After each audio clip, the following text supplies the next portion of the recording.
Hi everyone, my name is Amit Prakash and today I'll be presenting the paper Gaussian Token, an effective image tokenizer with 2D Gaussian splatting. So the authors are from Tsinghua University and this work is trying to introduce a novel approach to image tokenization. So it's trying to improve how we represent images for multimodal AI models. What are image tokenizers? Essentially, they just break down your complex image information into discrete and simple units, basically tokens. This is very crucial for our LLMs because they primarily work with discrete text data. We typically see two main approaches in image tokenizers. That is the patch embedding, VIT stands for vision transformers. We see patch embedding in vision transformers. And encoder decoder architecture is used in VQ-VAE. VQ stands for vector quantized. This is basically using discrete codebook. Coming to traditional VQ-VAE methods, it is often creating blurry reconstructions.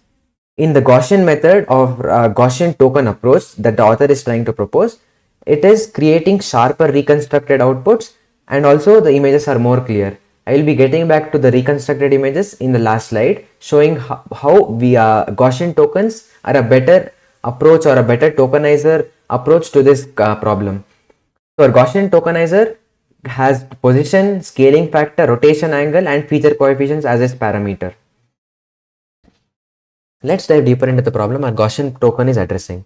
The context here is that our LLMs are excelling at processing discrete text data, and in order to align our multimodal models with images, we need to make sure the images are in discrete format.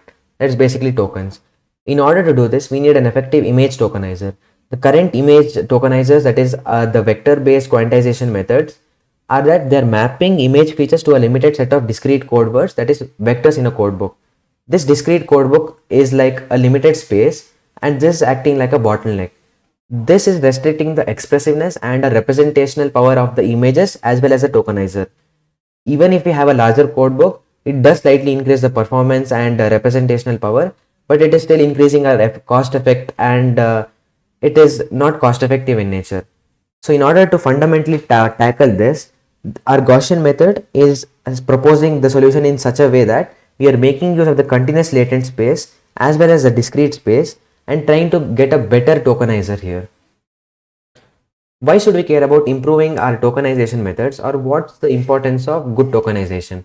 The foundation here is that image tokenizers are basically the foundation for different multimodal tasks like generating images, videos or text.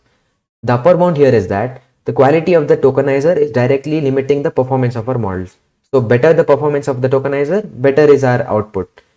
The impact which a better tokenizer is causing are, it is improving our image reconstruction quality, it is causing a faster convergence rate, that is our learning rate is better and it is having an efficient learning rate. It is also creating better generalization to unseen images in the training dataset. It is also improving our performance on downstream tasks like generating images.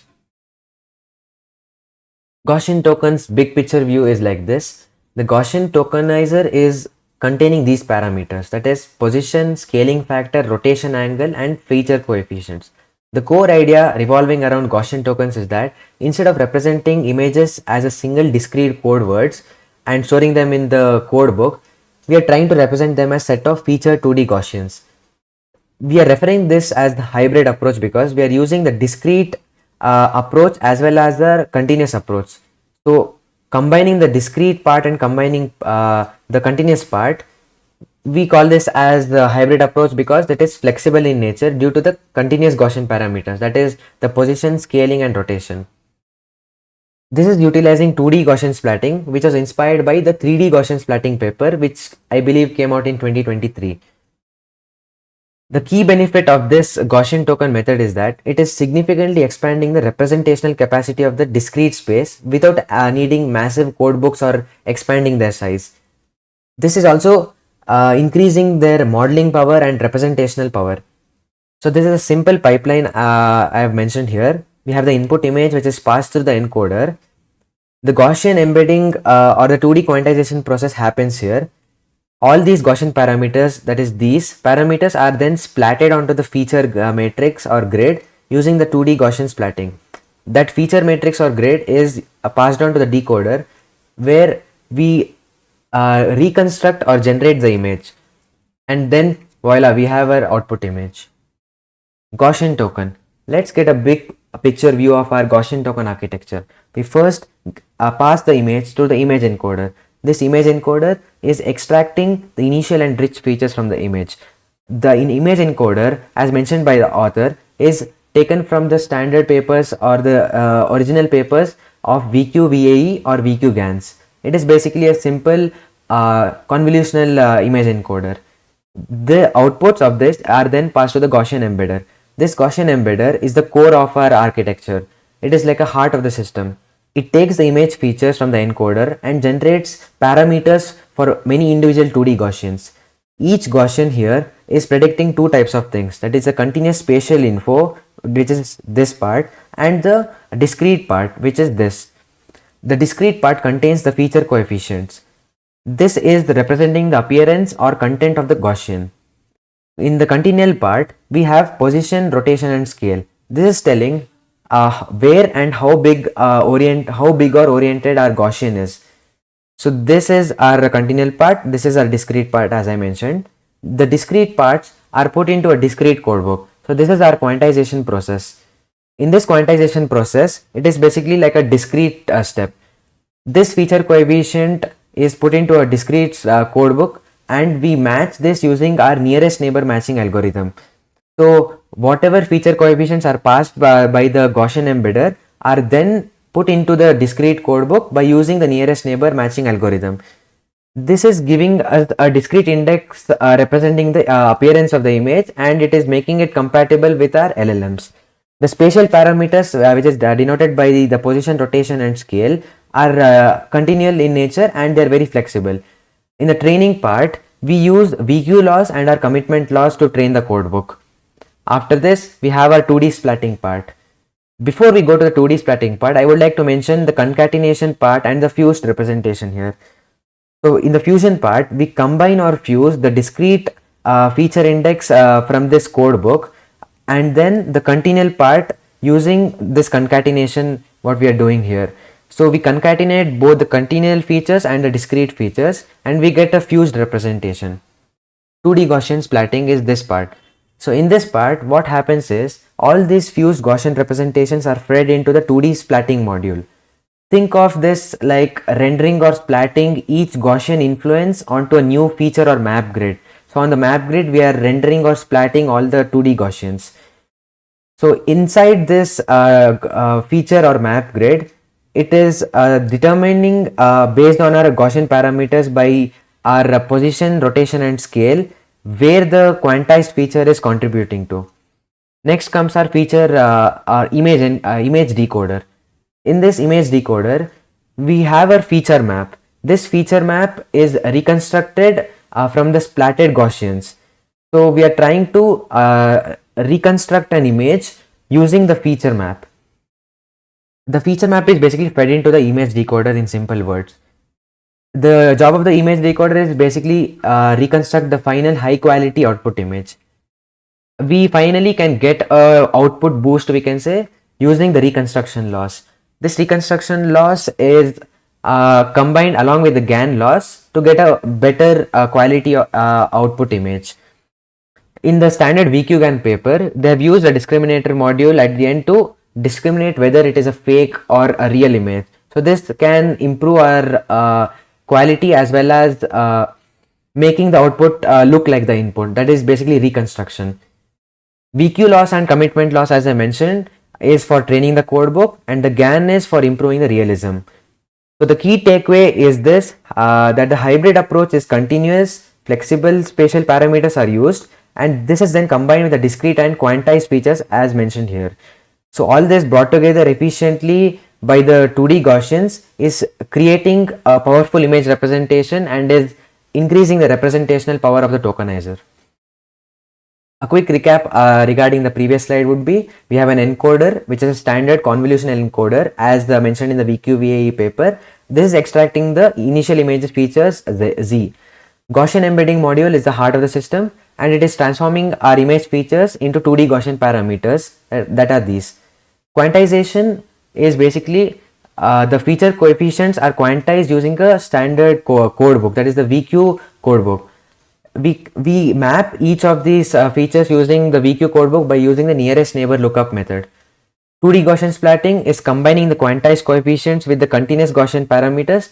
That is, we obtain the fused matrix and fused representation, and then we are splatting these onto the feature map.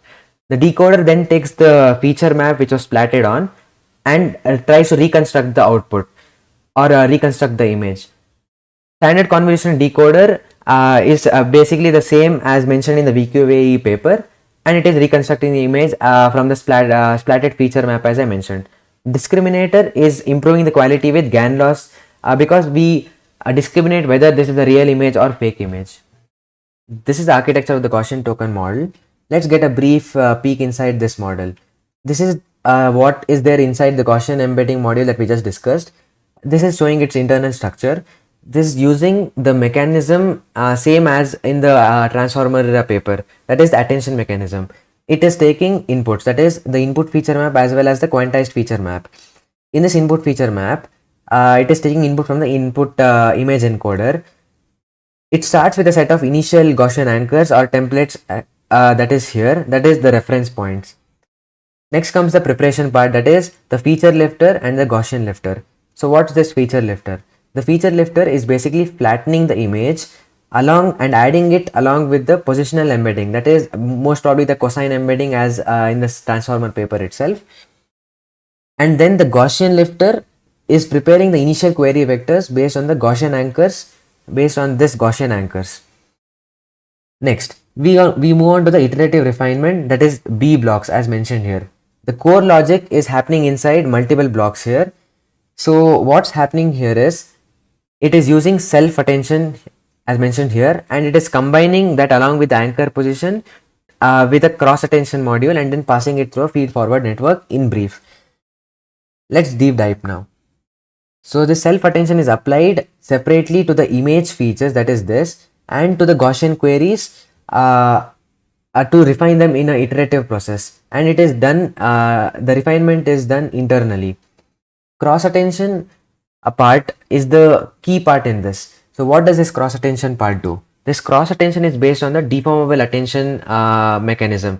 Deformable attention is a different kind of attention mechanism which is described in a paper in detail, but I won't be going in depth regarding that topic right now. So this cross attention uses this Gaussian anchor position to know where to look inside the image features. We have the self correction loop here. So what this does is it is using the reference points from the Gaussian position, and it is using the query to effectively gather visual information from the image. Next comes the refinement part. This refinement part is the information gathered via cross attention is processed using an MLP. So this MLP is trying to update and refine our parameters of the Gaussian anchors, that is our position, scale, rotation and features. So what's the output goal? The output goal here is, after passing through these blocks, the module outputs a refined parameters for the K Gaussians. So after all the Gaussian parameters are refined using the iterative approach or the loop, we have a set of Gaussians which are refined through this process. So these are the Gaussian parameters that we require. In essence, this module is attention for the Gaussians to iteratively find the right visual information in the image features and refine their parameters accordingly. Let's discuss about the covariance matrix denoted by sigma in the paper. This covariance matrix is used by the Gaussian token to represent the shape of each 2D Gaussian. This covariance matrix is describing the spread and orientation of a multi-dimensional distribution. In our case, this is the 2D distribution. Let's think of this as an ellipse in 2D space. For sigma, that is our covariance matrix, to be valid covariance matrix, it must have a property which is called as positive semi-definite. This positive semi-definiteness is essentially ensuring us that the ellipse isn't degenerate or like nonsensical. So during our neural network training, directly learning the elements of sigma might accidentally violate this property. So this causes numerical instability and training failure. So in order to tackle this, the author suggests that the covariance matrix must always remain positive semi-definite. How does a Gaussian token solve this? Instead of learning the 4 values inside the 2 cross 2 matrix directly, Gaussian token is learning the parameters that construct the covariance matrix in a way that it's always valid. It is using a factorized form as shown in this equation. It is using R and S. What does R represent? R represents the rotation matrix and S represents the scaling matrix. The rotation matrix R is a single learnable rotation angle theta. So this controls the orientation of the Gaussian ellipse in the 2D plane. It is essentially like rotating the ellipse. Coming to the scaling matrix part, which is S, this is a diagonal matrix defined by 2 learnable scaling factors, that is S1 and S2 used in this paper. These factors are controlling the extent or the size of the Gaussian ellipse along the principal axis. So we can think of this as stretching or shrinking the ellipse horizontally and vertically before it gets rotated by the R matrix. By multiplying R and S, we are then getting the covariance matrix by multiplying R and S product with its transpose. So RS multiplied by transpose of RS. So this is guaranteeing us a positive semi-definite matrix.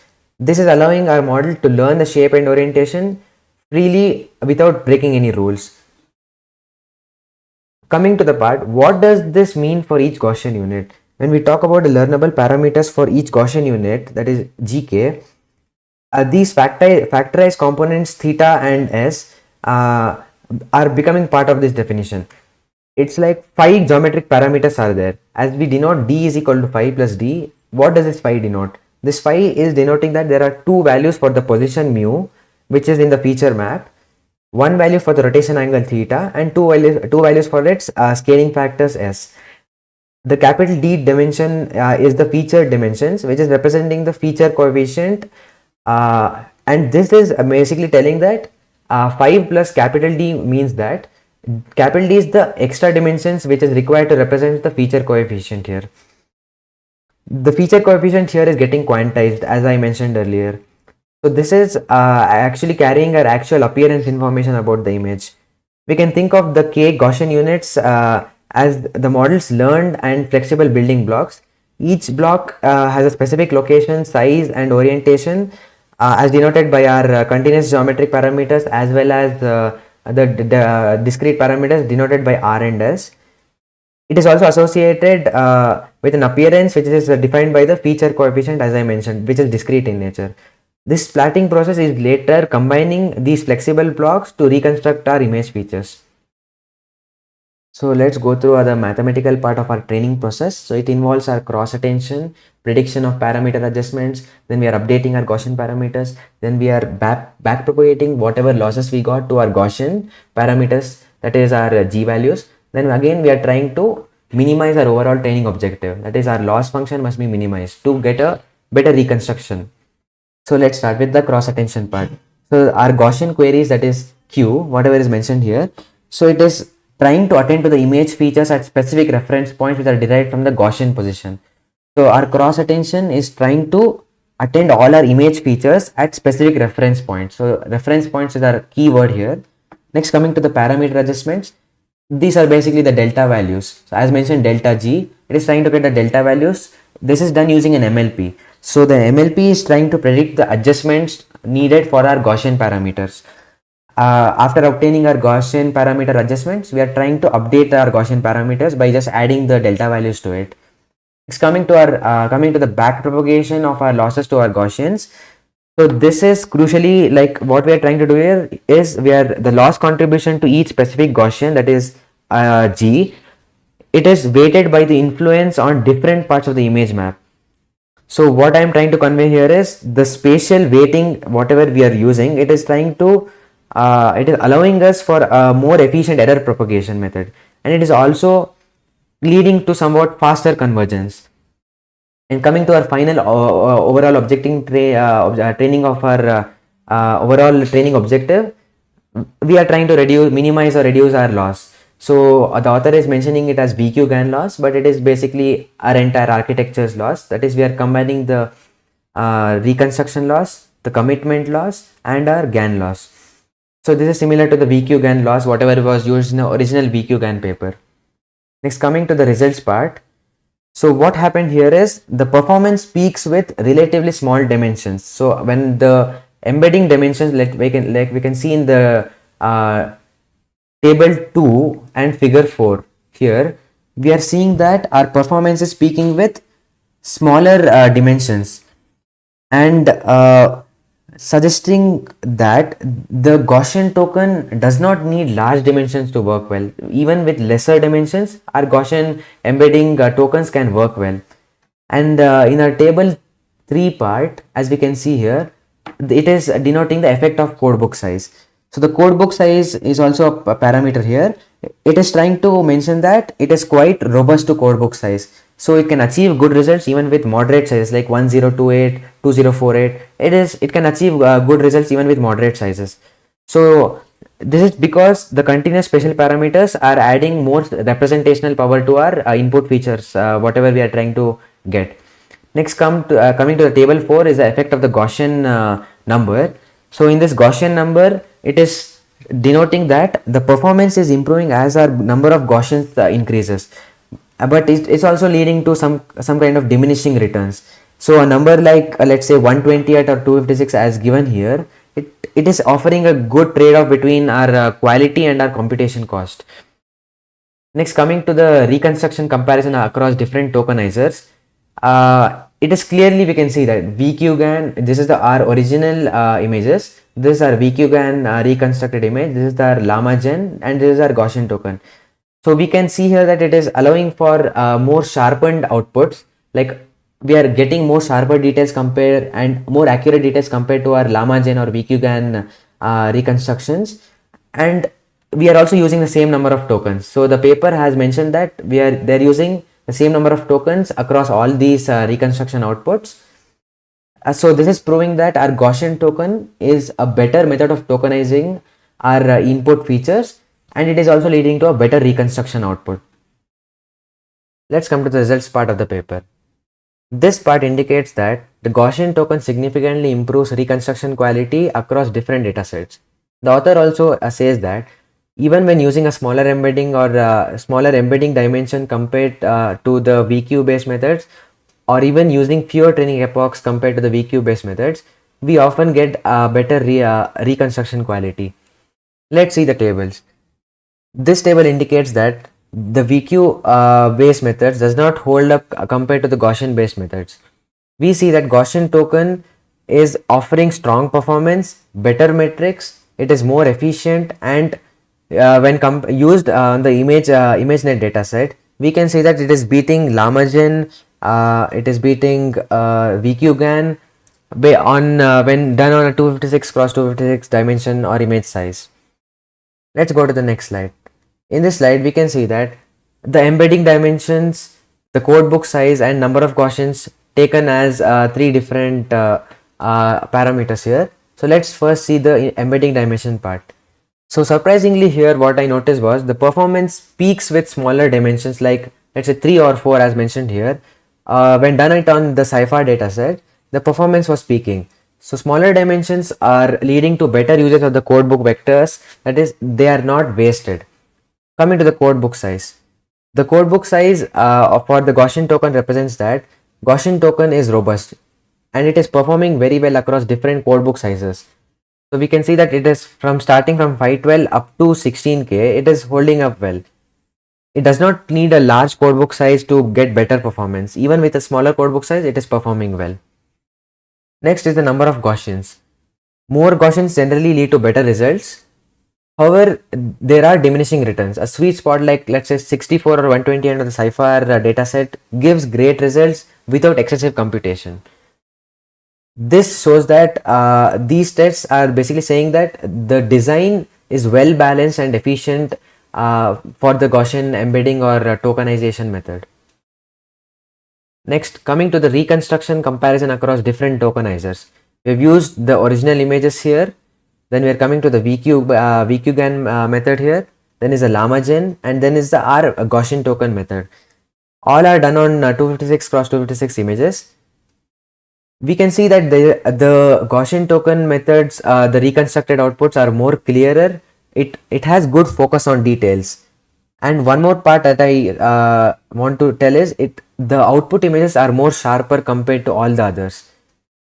So this visually is confirming that Gaussian token captures and reconstructs image details more compared to the LlamaGen, VQ GANs or VQ VAEs or any kind of vector based codebook approaches. To conclude, I would say it is capturing and reconstructing image details in a better fashion compared to other architectures using the same token budget. Finally, we reach the conclusion and future work part. In this, Gaussian token is presenting as a novel and effective image tokenizer, which is clearly combining the benefits of discrete representation, that is via quantized features, and continuous representation, that is via the flexible Gaussian spatial parameters. The use of 2D Gaussian splatting is enabling efficient and flexible representation of all our parameters in the images. This is demonstrating improved performance in reconstruction quality of our images, and training is more efficient compared to VQVA and VQ GANs. This is creating a strong baseline. This paper is focusing on reconstructions as of now, but as a part of the future work, we can include exploring exciting downstream applications like conditional image generation, video generation, and deeper integration with LLMs. So thank you for this opportunity to present this topic, and I would be happy to answer the questions which you may have.